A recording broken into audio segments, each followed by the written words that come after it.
What gives us a reason to do something great? How's it going, everyone out there today? I'm Thomas, and welcome to my channel. I do educational videos on many different topics.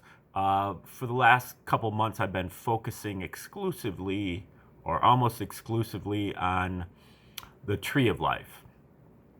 And I do this because I think the Tree of Life is a fantastic resource, and it also is an organizing principle. And so if you can learn the Tree of Life, then all the other subjects I teach down the road, the sacred math, sacred arithmetic and geometry, quantum arithmetic, reciprocal physics and chemistry, the fitness and nutrition, the meditation, even the economics and the history. That's actually my field, is history. These other subjects are you know, things that I don't have an advanced degree in, but all those subjects fit in nicely with the tree. The tree helps you organize these different topics, and so that's why we're focused on the tree to start with. It is also something that helps us with our self-defense, because the evil people that are trying to take over this world and are knocking at the doorstep, they use this thing in an evil, with evil intent. And they try to control your mind with it. And so if you understand it, you know, you can repel their attacks. So that's another reason why I think it's important to understand Tree of Life, just for self-defense purposes. Keep your mind intact. And keep it being yours instead of letting them steal it from you. Okay, now when we study the tree, we notice that it's got 10 different circles, which are called spheres, sephiro. I just call them spheres. And they're number 10, 9, 8, 7, 6, 5, 4, 3, 2, and 1. And then there is an abyss right here in the middle, upper middle. And then there is a 0 above the tree, for a total of 12 different categories. And these 12 different categories can really break down anything. They can take anything, you can apply them to anything, and they will break that thing down into its 12 component parts.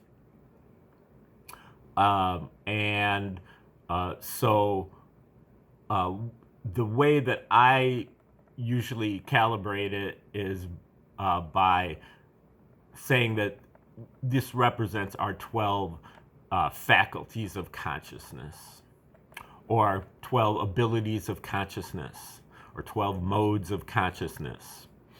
And it starts out with 10. So 10 is really like our survival instinct.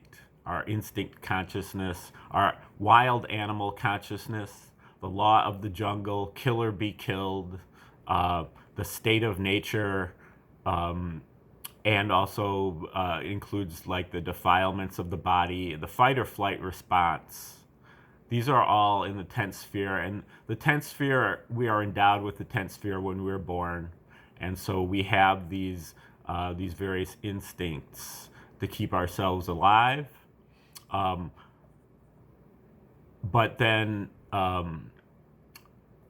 as we grow up, to start with, right out of the chute, pretty much the first 5 years of our lives are spent working on the ninth sphere, developing the ninth sphere. This is really kind of like our mammalian brain, but this is really our learning faculties, our domestic consciousness. This is a consciousness that we get from the home, growing up in the home. We observe and are fascinated by the activities of our caregivers, and everything else for that matter. We're like a sponge. We're soaking up everything in our environment. And when we see people do things, we watch them, and then we try to remember what they did, memorize what they did, practice what they did, imitate what they did until we have it down. And, a simple example of that is just walking, learning how to walk. We see other people do it, and then we try to do it ourselves and we practice it over and over again. We fall down over and over and over again. But, this ninth sphere is undeterred. We can fall as many times as we want. We're going to keep getting up, and we're going to keep trying it. If we we start crying and we can't get it, by the next day we're ready to try it again. So that's an aspect of the ninth sphere. The main weakness of the ninth sphere is that it's totally blind, meaning that it'll copy good as well as evil. So if you have somebody in your household who is doing a lot of bad habits, you will pick up those bad habits also, even violent habits. So the ninth sphere is blind. The eighth sphere is also pretty much blind, and it's similar, except that the ninth sphere is about the domestic sphere, and the eighth sphere is about the public sphere. So the eighth sphere is really what you get when you go out into the so-called real world. You start going to school, kindergarten, and you just start interacting with the public out in the real world more. You go to church, you go to Little League, all these different things, and there's a certain way that you're supposed to do things that's more or less articulated by the establishment, the conventional wisdom, the common sense. Everybody knows that, and the establishment and the institutions, the guys in the white lab coats, they all tell you, the media, they all tell you what you're supposed to be doing. What is the paragon or the paradigm of, behavior? How are you supposed to act, and what are you supposed to believe? And they pound that into us, and they also, the eighth sphere has all the resources. This is where the establishment is. This is where the institutions are. And so if you want to have resources, you kind of need to pay attention, you need to know, and you need to reflect the activities that are prescribed here. So they tell you what you're supposed to believe, and to the extent that you do believe that, the path of least resistance is there for you. It's easy, if you follow the directions, they're going to give you the highest grades, and they're going to give you the best jobs, and so on. The problem, though, with the eighth sphere is that it is a trickster. What they tell you that you're supposed to believe, and what they tell you how you're supposed to behave, is not necessarily true, and it's not necessarily the best for you. It's just what they decree. It's what is best for them, more or less. And so, this sets up a situation where your own personal experience is somewhat at odds with what they're telling you that you're supposed to believe. And so people end up using their rational faculties in order to rationalize being in the eighth sphere. Again, this is kind of like the emperor wears no clothes. What you see about the emperor is that he's wearing no clothes, but everybody else is pretending like he is wearing clothes, and so you basically convince yourself that you're going crazy, and so you have to pretend too that he's wearing clothes, and you actually convince yourself that he is wearing clothes and that you're going crazy and that your own senses can't be trusted. And so this is kind of the situation that we find ourselves in a lot in the modern world before a great awakening, where we're doing a lot of things, but we've had to kind of contort ourselves to convince us that it's the right thing to do. We've had to really downgrade our own personal experiences to be able to kind of tolerate the lies and the half-truths that are being presented by the asphere. And this is most pronounced right now in the media. You know, they can pretty much just lie to your face, and you know, you're not allowed to say anything about it. I mean, censorship comes in as well, but a lot of it is just like shaming. You know, you're too ashamed to speak out because everybody else is going to come down on you. You know, so it's kind of like an auto censorship. We censor ourselves.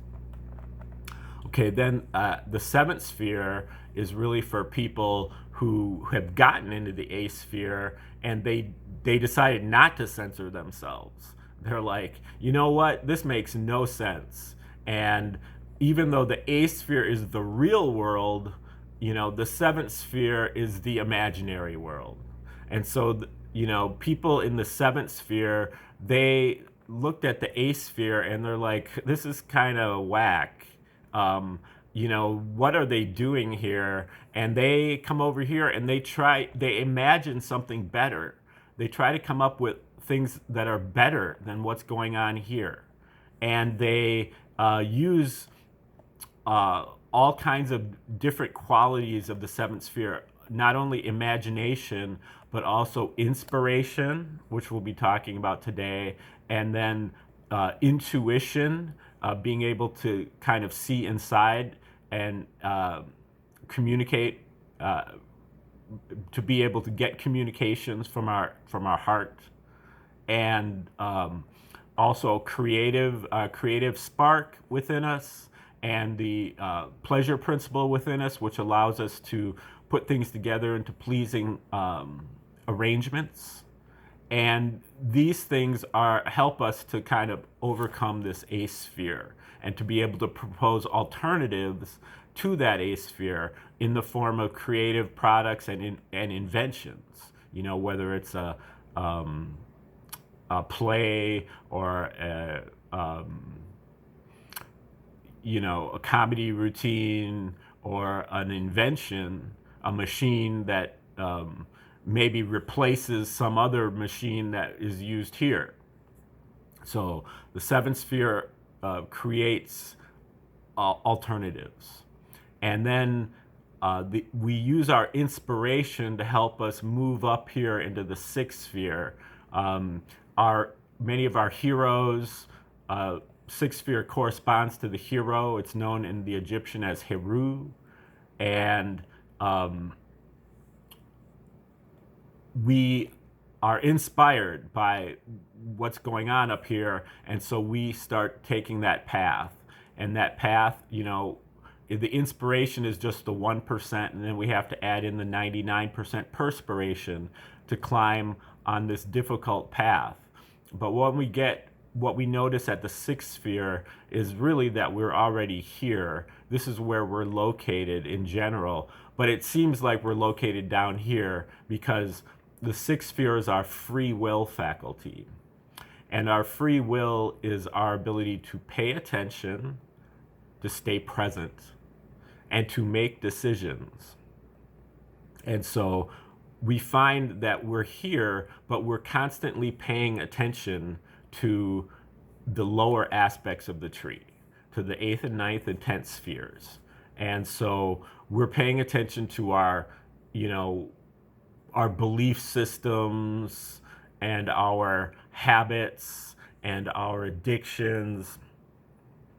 And this is our comfort zone. We grew up living like this. And so it's very easy to kind of regress and fall back into this area here. But the other aspect of free will is our ability to make decisions. So here at the sixth sphere, the crucial decision to make is that I am going to turn my back on this matrix here, 8, 9, and 10, and I'm going to stop paying attention to it.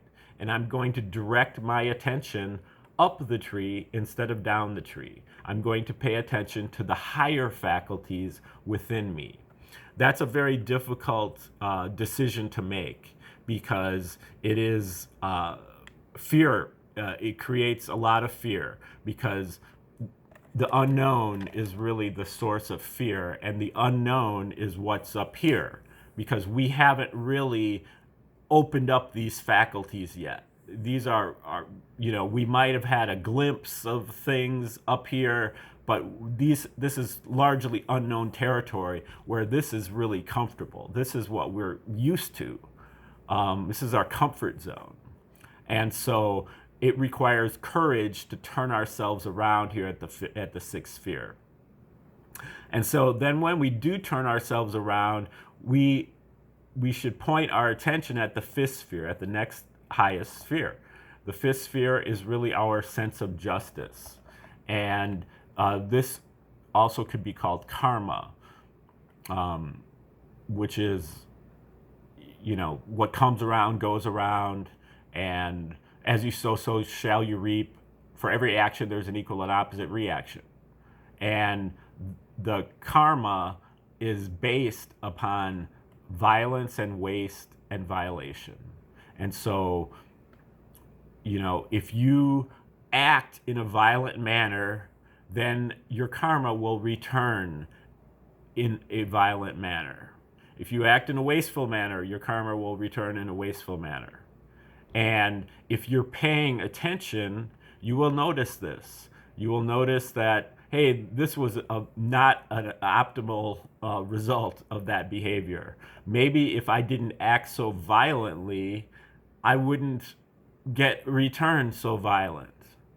And eventually, a person here at the sixth sphere is paying attention to their karma, who's befriended their karma and is using their karma as a teacher, will notice and then will clean up their own behavior.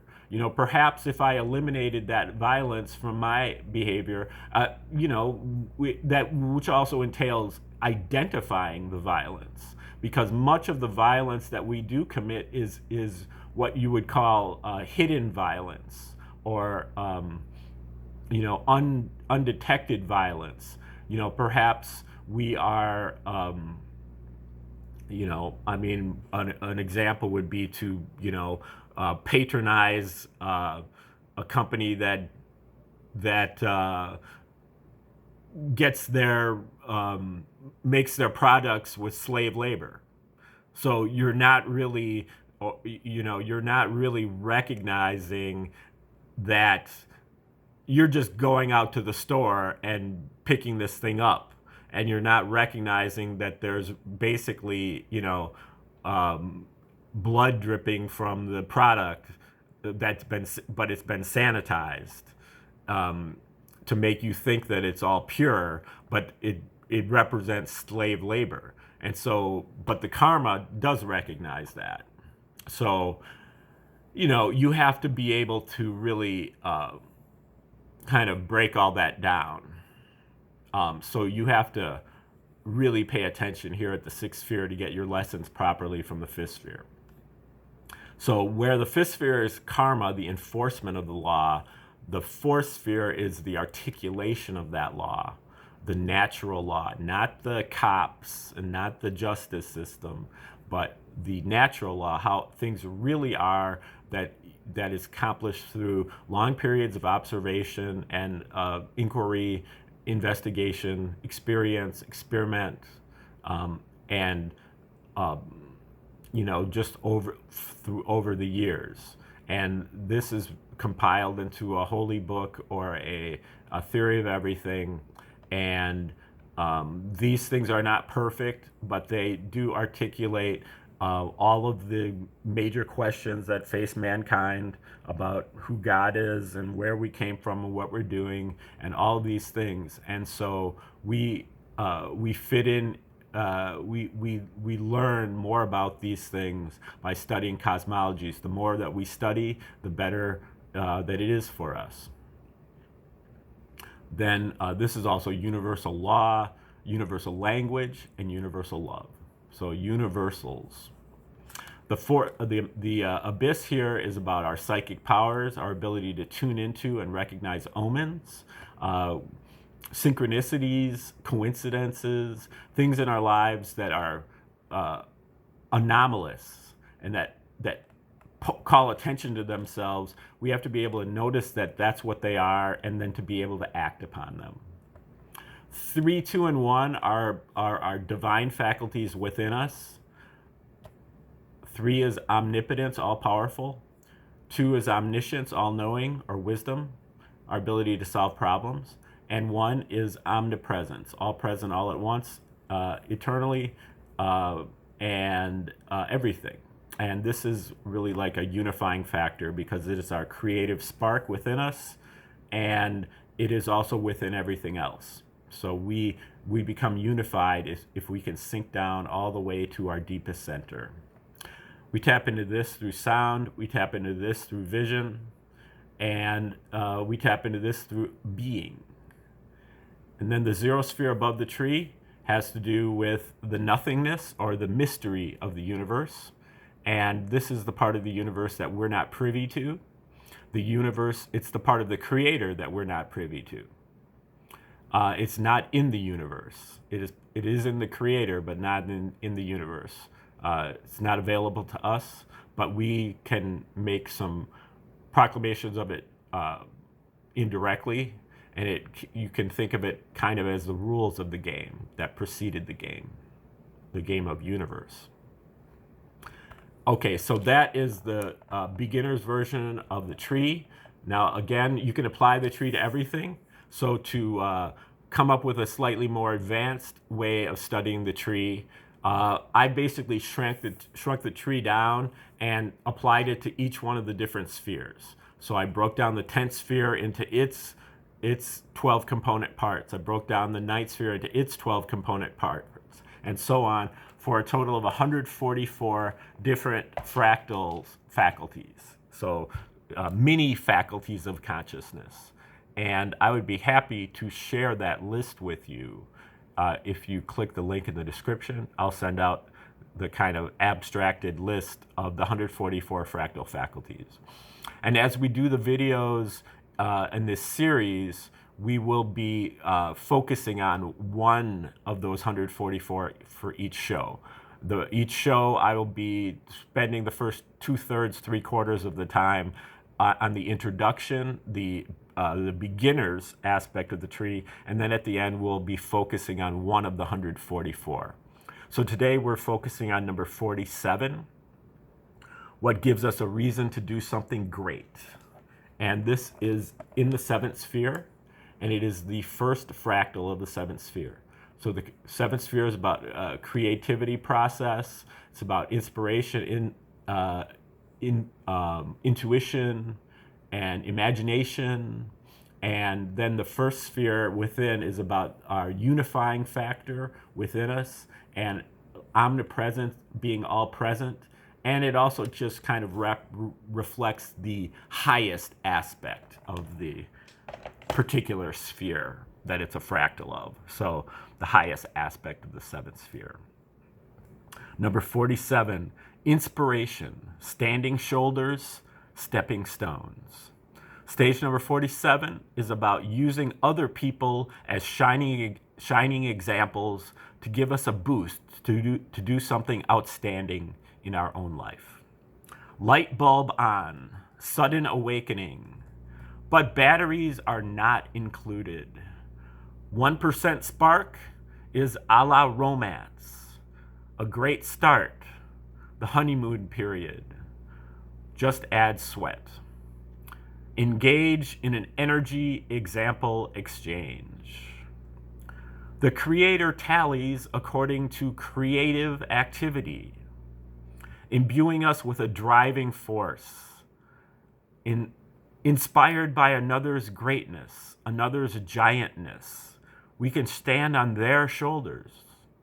We must acknowledge and credit our inspirations to them. Or we're just stealing, we're just copying, and we're just plagiarizing like Biden. Our inspirations do not have to be saints. We focus only on the things they do that inspire us. Any line of work, any activity. The inspiration enables us to take our creation and develop it, rather than selling out to the establishment, to the A-sphere. They don't have imagination. They don't have intuition, nor inspiration, creativity, originality, or improvisation. The establishment has to get those things from us. Inspiration is individuating. We veer from the wandering herd and find our own direction. The inspiration is a stepping stone. It opens up a path. It helps us see farther when we can stand on their shoulders. But it is just the 1% impetus. We still must walk, climb, or run the path. We must contribute the 99% perspiration, the sweat equity. Creating is thrilling. Inspiration is exhilarating. It captures our imagination. Exalt. Okay, that is number 47, Inspiration, Standing Shoulders, Stepping Stones. And that is the first fractal of the 7th sphere. Thank you for sticking with me to the end of the show. And if you'd like to hit the like button, you can share the video with others, and you can subscribe to the channel. In the link in the description, you can get that free list of the 144 fractal faculties. If you're so generous that you would like to donate, you can do so through Cash App or Venmo, also listed in the description. And please stay tuned for future videos in this series coming up every day for the next couple months. And, you know, you can also, you know, go back over previous videos, especially if you do get that, that list from me. That will enable you to kind of compare and contrast. And, you know, I would just say, as far as the Tree of Life is concerned, the best way to learn it is to memorize it. And that's why I'm doing these videos, and that's why I'm kind of repeating myself over and over about the introductions. I mean, I am putting new things into each one, but, you know, it's good to kind of get the script, just the basics on every sphere. If you can get that, then you'll be able to memorize the tree, and you'll be able to take off with it. You're just not really going to get the kind of positive effects on the tree unless you memorize it. So that is the main thing that I have to say about that, and that's the reason why I do these videos in this manner, so that you know, you kind of have this repetitive process where you gradually learn it better and better and better, and it, you know, it sinks in. That's really how you do all esoteric studies. It's got to be through memorization. You got to just go over the stuff over and over and over again until it sinks in. Once it sinks in, then you can take it for yourself and you can take off with it. But you got to get it to a certain point. So that's where we're at. And hope you you know, have the stamina and willpower to put in the extra time. It will reward you immensely on the other side. So please stay tuned for future videos, and have a beautiful day. Thank you.